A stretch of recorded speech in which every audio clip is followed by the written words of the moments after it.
What's up, guys? I'm up here at the cabin in northern Michigan, and we're taking a look at some of the deer movement that's going on. It's the 14th of November 2021, and it's the day before gun season here in Michigan, and we're just checking to see what kind of animals we got passing through the property, and we're trying to see what kind of deer we've got here, so maybe we can catch a nice big buck or even a couple of does for the hunting season. Stay tuned. So let's take a quick tour of the property here. We've got this cabin that I'll be sleeping in and observing from this window right here. And we'll be observing this field across the way that's got a garage on it. And we put some carrots, put some corn, and typically the deer will be traveling from behind that area across this field, down the road and across this woods over here, because we've got some water behind us. We've got a pretty big lake there. We've got a lake across the way over there, and then there's also a couple of lakes in that direction. So lots of water, and they're coming back through here and traveling back that way because on the other side of those woods is a pretty big cornfield.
All right, guys, 15th of November, 2021, first day of gun season.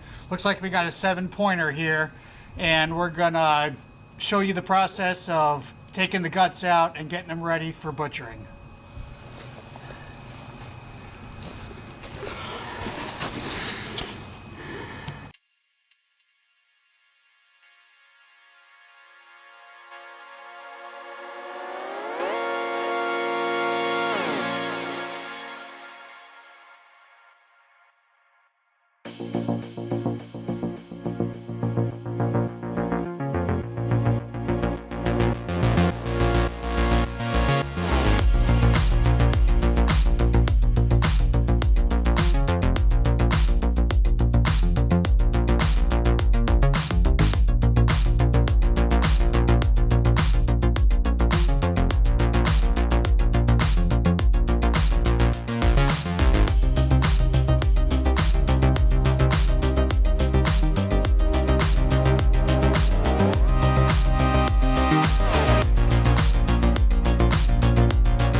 you're trying to get the silver skin off, that's how you do it. Right there, you just watch for a wood. Not really. Wow, I have a lot of confidence from my cameraman here. What we'll use today is just some onion salt, Montreal steak seasoning, and some black pepper, keeping it pretty simple. So we'll go ahead and sprinkle them with some onion salt first. A little bit of pepper.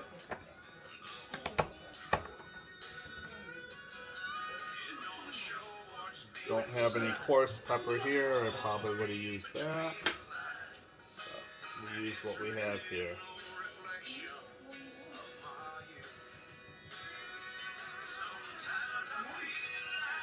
Last but not least, we'll do a little Montreal steak seasoning again. It's just what's available.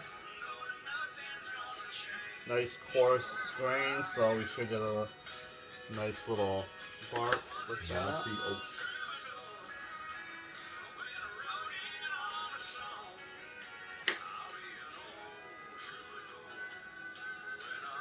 We'll go ahead and let these get to room temperature as we sip our whiskey and get the charcoals cooking. Alright, So we're going. this is a useful trick that I used, learned from some other YouTube barbecuers. As instead of spending a lot of money on expensive fire starters for your charcoal, is you actually soak some paper towels in whatever cheapest oil you have. This one happens to be vegetable oil. And you soak the paper towel in it long enough, and you'll see when we go to start it that it's amazing, cheap fire starter. So we're going to let those soak, and we'll come back when we light the charcoals. Once I get those fire starters that we soaked in vegetable oil, and we'll go ahead and start this fire. So Sweet. towels soaked in vegetable oil from earlier. I believe this is apple wood. I actually have from the last cook. So I'm going to go ahead and set this in there. There it goes. Oh, yeah.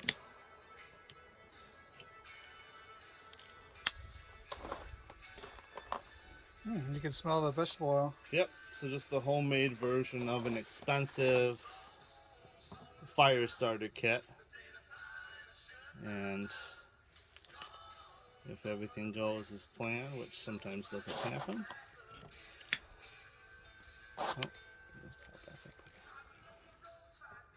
There we go.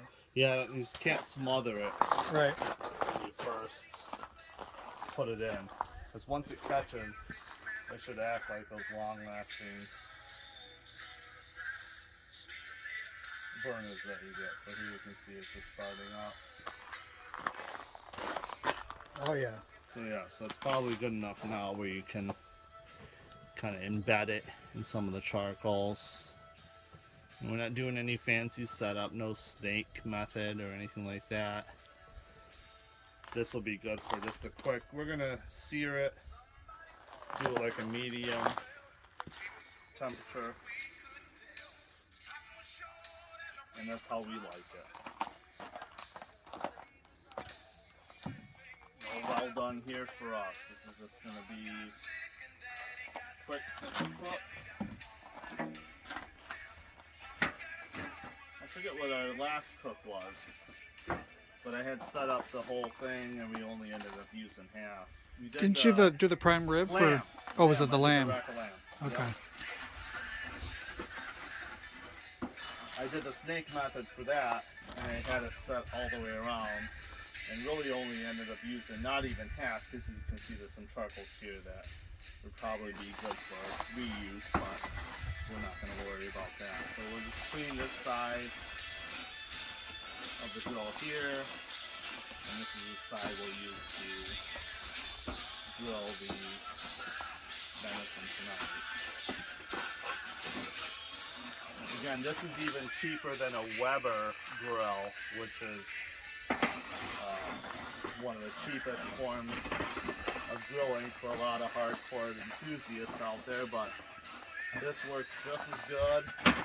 Doesn't have the bottom vent like some of the other ones have. This is called a backyard grill. with a very primitive thermometer on it, it probably doesn't work at all. So basically anybody could do what we're doing. Yeah, anybody can do this.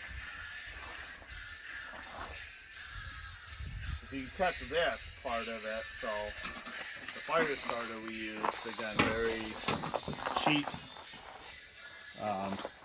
at-home method, which I learned from watching these awesome YouTube videos, but that's going to go ahead and be a great, see, it caught fire already. It's got a great base going. It's working really well. Working really well. Might be hickory. This wood here? Yeah, we'll check the bag. It's apple. This particular I think piece? it's apple, yeah. Okay. Because we thought that would work good on the lamb, and the lamb was awesome. We actually did that for Christmas. Oh, that's right. Yep. And that was, well, we had what a feast. It was. Turkey. You have to go traditional. We had the lamb. We actually did a venison that night as well. That's true. Really well. We did the other backstrap that night. Yep. So if you want to pan around, kind of show the property where you harvested this deer from. So, shot the deer right there, and he went back a little bit. There's a canal that runs along the back there, and he just plopped about 50 meters back over there. That's where I got him, and I shot him from that blind right there. So, pretty close shot. He went down pretty quick. You actually harvested it here too on the property, so kind of all in one, right? You ended up butchering it here. Yep. Along the other side of the Field the table, immediate. I right here on this tree, I strung them up. We did a little butchering and stuff right there. But yeah, that's how it happens. Talk about kitchen to table, farm to table. That's as close as you can get. Yep. In a country setting. So we'll go on and let these charcoals fire up. I'm gonna close the lid, let these get lit, and then we'll come back and show you when we put the backstrap on. Sounds like we earned ourselves a little drink. Yeah. There. Oh, here, switch. Yeah. There we go. Cheers. Cheers. Oh, that's the good stuff. Want to get rid of that white smoke ultimately before we put the backstrap on, because that's just not going to be a good taste. That screw up the flavor. Charcoals, yeah, at first start, ultimately you want a clear smoke. This is going to be the best because you get just a clean heat, clean temperature, and that's really what you want on this. It's a very delicate piece of meat, so you really just want a nice quick cook. Again, we're going to do it about a medium. So clean smoke, clear smoke's the best kind of smoke. So we'll let a lot of this burn off, and again, this is just usually when you start charcoals, you get some of that white smoke, so we'll let that clear off. Once we have a nice clear heat, we'll go ahead and throw the backstrap on, and you'll be along for the ride. So we will show you that here in a few. Okay, now we have it up to 400 according to the shitty gauge, but it's some kind of guide. Oh, that's great, see? Oh, Nice. that's looking real good. Yeah, we have a real nice. So I'm gonna do first is I'm gonna actually pull the, just for fun. This is just for fun. There's nothing to this at all. This looks like everything is lit. Just how we wanted it. Just for fun, I'm gonna throw, as you saw, Steve expertly trim this back strap. I'm just gonna throw the trimmings on there. If nothing but the smell for us while we're cooking it, Yep. we could be a little indulgent with this great cut of meat here being brought. So we will actually put this here. What do you think? Should we cook them offset a little bit first and then do the sear, or should we do the sear and then move them off to the side? Sear and then. To you, okay. Yeah. So we'll go ahead and, Trap in those juices. yep. And then throw those on there.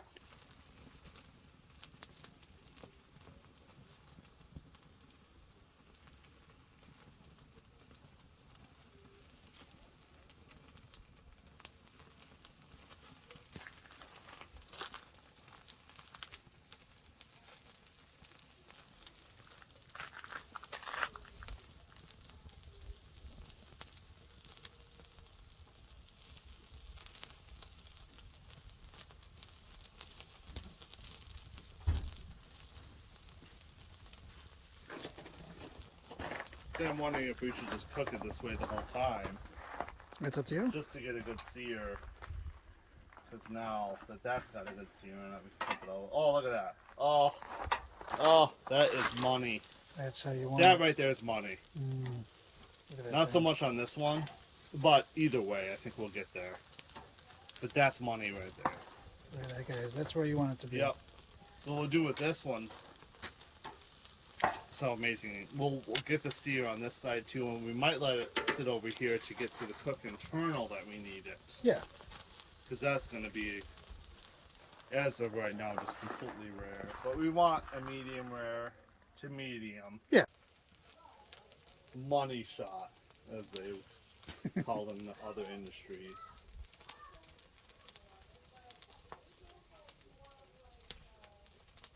Now once that gets the color on, I think we'll move this one over here. Okay. Kind of do the offset, because we had talked about doing the sear on these ones. Needs a little bit more time. A little more of a sear.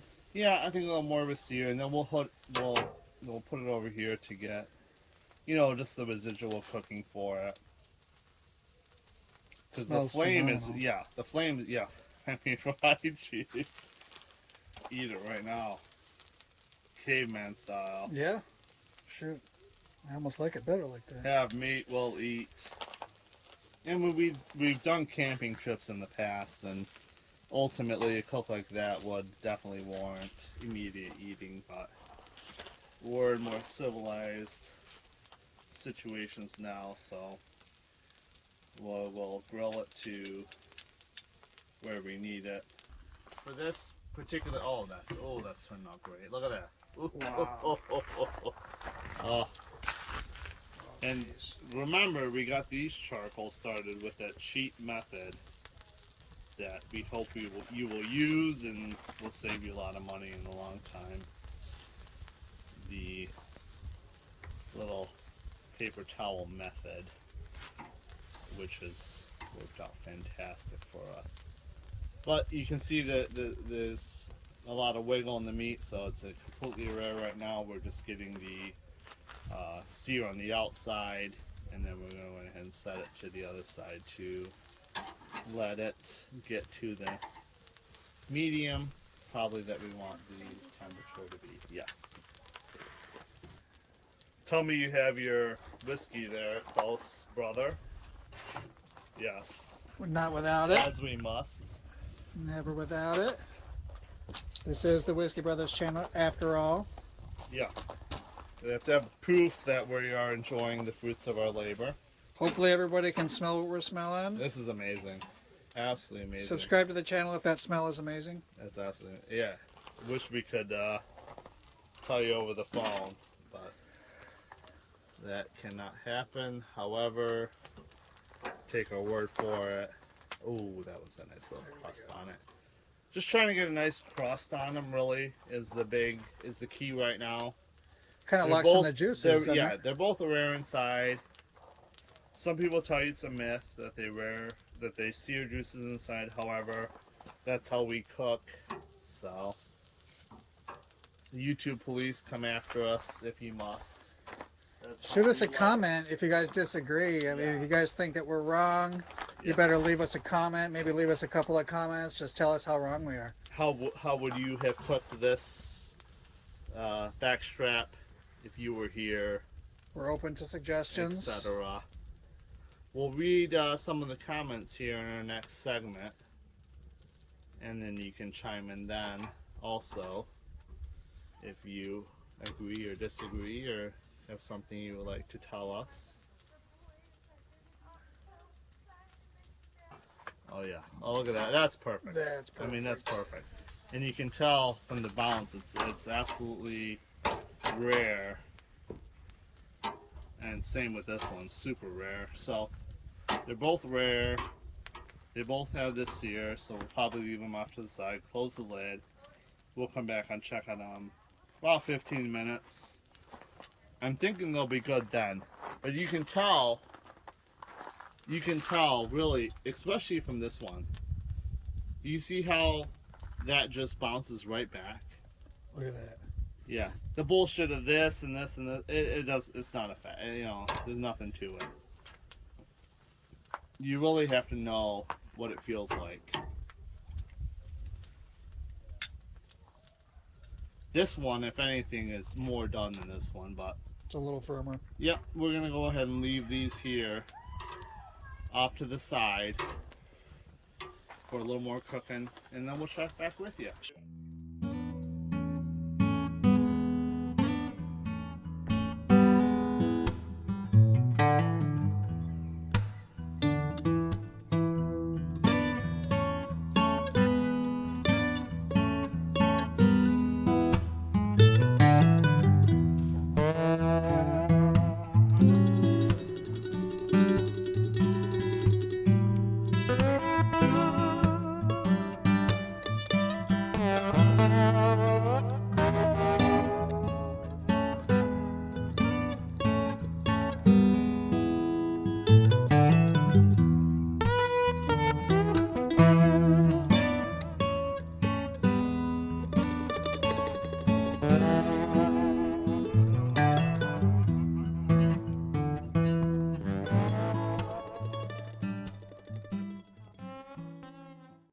They say if you check and you ain't cooking, but whatever. If you look and you ain't cooking, that's the term. Look at those coals.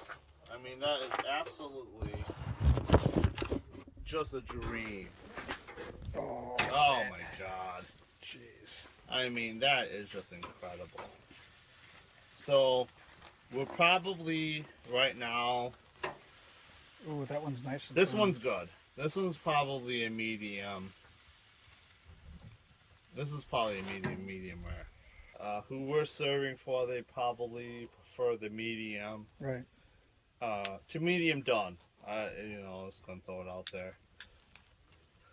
So that one definitely is in that spot. So we're going to close the lid on that and let it do. But this one, it's just an amazing. We're getting a great sear, and it's still. This one's going to be still a rare dude here. So we'll go ahead and close the lid. We'll let that one cook a little bit more. We'll come back to you.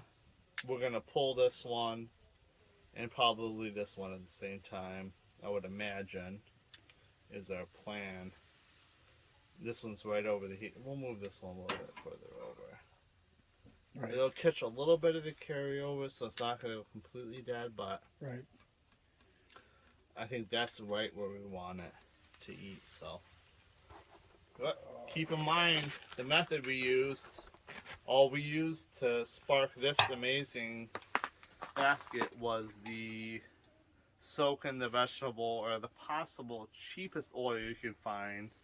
Soak a couple paper towels in there, throw it at the bottom, light them. You're gonna get an amazing fire no matter what charcoals you use.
was thinking it was going to be, but that's going to be really tough.